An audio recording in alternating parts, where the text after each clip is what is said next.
Sumu nyingi mwilini zinazotokana na metali nzito, vyakula vyenye mafuta mengi, chumvi nyingi na mazingira tunayoishi huwa zinaharibu seli za ini zinazohusika katika usafishaji wa damu au zinazohusika katika kutoa sumu kwenye damu.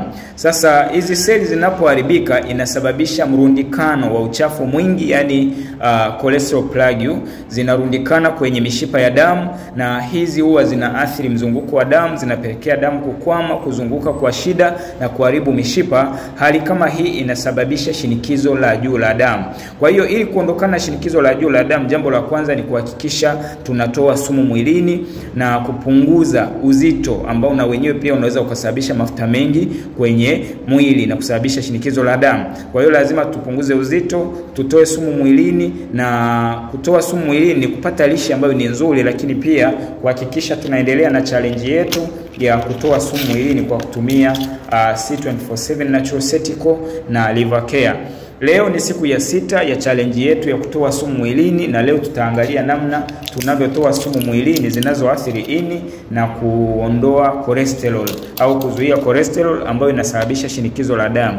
Kwa hiyo ina maana tunapotumia hichi kidonge kinaenda kusafisha mwili, kuondoa cholesterol, kuimarisha mzunguko wa damu, kurestructure mishipa iliyoathiriwa na cholesterol, lakini pia kuimarisha utendaji kazi wa moyo na kutibu matatizo ya moyo na shinikizo la damu.